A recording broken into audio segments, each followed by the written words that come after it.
Okay, lahat ba may libro na? Hindi to pwede. Walang covers yung mga book ko at wala pa akong mathbook. Kailangan kong magsalita. Ma'am? Yes, Miss Sheila? Ma'am, yung mga natanggal ko pong books, wala po siyang cover, tapos wala pa po akong mathbook. Paano po kaya yun? Lang, arte mo naman, di ba naman yung babasahin lang? Hindi, be. Hindi yung ganun, be. Karapatan natin mag-demand. Karapatan natin Bida-bida. magkaroon ng maayos na libro, silid-aralan, at education system. naman siya? Karapatan natin yung mga estudyante para magkaroon tayo ng magandang kinabukasan. Dami niyo namang sinabi. Tama si Sheila. Dapat pagtuunan ng pansin ng ating gobyerno ang edukasyon dahil para to sa kinabukasan nyo at ng ating bansa. Edukasyon naman. Yes, ma'am. Tama po, ma'am. Edukasyon naman. Eduk naman. May point si Sheila. Kala ko puro watpad lang siya. Okay, Miss Sheila, you may sit now. May point Okay, ka ma'am, naman, sorry. pero upo ka na muna na. Kala ko Sheila buang uli. Sino yung huling gumamit ng CR? Ma'am, si Ruby po. Ikaw, Ruby? Yes, ma'am. Ako po yung huling gumamit ng Ikaw yung CR. tumahay na hindi nagbuhos? Yeah. Wala kasing flash. Aba, kahit na may timba at tabo doon. Excuse me? Gusto mo kong pahawakin ng tabo? Wala ka bang manners? Nababastusan na ako sa Ruby. Oh my So, God. di nagugas si Ruby. Oh, ano naman yung ginaganyan mo? Ha? Hoy, sumagot ka. Hoy, Talk to my hand. babastos to Nabawasan ng angas si ma'am. Ruby, ang bastos mo kanina kay ma'am. Wala, Sobra nag-aaway yung yung ginawa mo. magkapatid. Anong problema Anong mo? problema mo? Sobra ka na. Wala akong pakialam sa sasabihin mo. Kahit kailan talaga, pa-epal talaga to si Ruby. Lahat na lang sisirain niya pati tong bagong school ko. Tingin mo, may paki ako sa iniisip mo, Sheila. Ano yun? Nag-uusap sila sa utak? Mga super science ata. You are late again, Miss Sheila. Ma'am, sorry po late po ako. May dinaanan lang po. Dinaanan, lagi ka ng late. Araw-araw na Ma'am, lang. kaya nga po ako humihingi ng tawad kasi po nagkamali Yan na po naman ako. si Alam Sheila, ko po oh. sa sarili ko na nagkamali ako. Hindi na talaga magbabago Pinilaki yan. po ako ng magulang ko na tanggapin namin kung may nagawa Araw-araw akong na mali. lang. At hindi porket humingi kami ng tawad, mapapatawad niyo kami, ma'am. Alam ko po yun, ma'am. Na Sheila, Ako ang okay ka lang nagkamali ba? at tanggap Ano ko kaya po yun. tinitira ni Kung Sheila? hindi niyo po ako mapapatawad, sige po ma'am, tatanggapin ko po. Pero huwag niyo po husgahan yung pagkatao ko. Nagkamali po ako pero hindi po ako masamang tao. Nabawasan ng angas si ma'am. Anong nangyari dyan sa classmate niyo yan? Ano? Isama po si Mada. Okay, sandali. Nakakainis si ma'am. Minsan lang naman ako malit. 4 na beses pa lang naman ako nalilate ngayong linggo. Akala naman niya sobrang big deal. ensimada mo, ne. Hoy, Ensimado mo. Bayad ko po. Ano to? Kulang to Po? Kulang to. Paniwalang bayad pa lang naman po yan, man. Ang masusundan po yun sa susunod. Pangako yan. Anong panimulang bayad? Ikantin to. Hoy, bayaran mo to, hoy!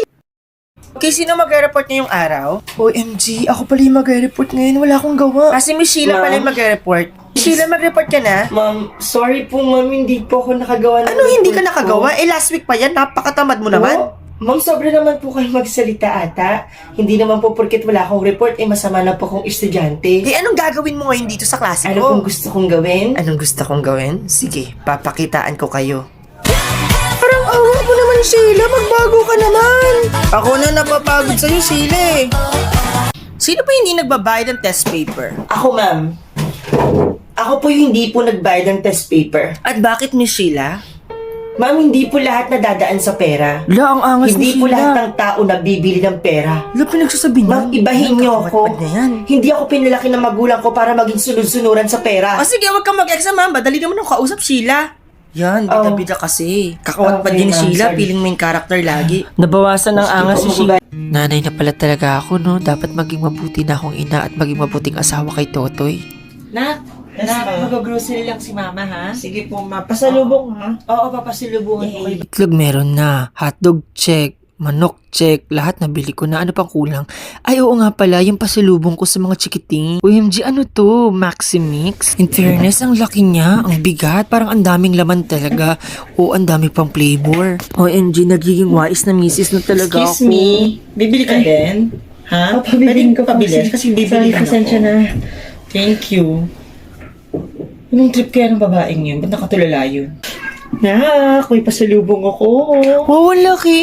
Di ba? Ang lucky. O tawagan mo ni kapatid mo para makakain na tayo. O, sige lang, kain lang kayo ng kain dyan. Masarap talaga lahat yan kasi for Revisco products yan. Hindi talaga nagkamali si Totoy, napakasalan ako. Ang ganda ko na, ang wais ko pa. Pag naubos natin ito, magawin natin siyang paso. Wala, tulala na naman si Mama. So, dito pala nag-aaral ang aking stepsister na si Sheila. Wait for me, my sister. Excuse me, pwedeng padaan? Dadaan ka? Oo, bakit? Eh di dumaan ka, bilisan mo, baka kalad ka rin pa kita. Sorry. Bilis! Sorry. O kayo, tinitingin-tingin nyo dyan. Ha?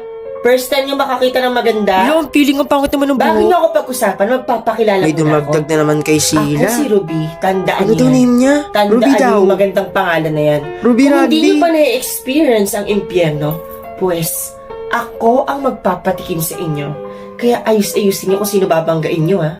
Sheila, may bago kaming Ha? student. Ang sungit. Anong name? Ruby. Ruby? Sinusundan niya talaga ako. Ayaw niya akong tantanan. Bakit, Sheila? Kilala mo? Sheila. Uy, Sheila, naririnig mo ba ako? Hala? Sheila, nangyari dun? Weird na si Sheila, bungol pa.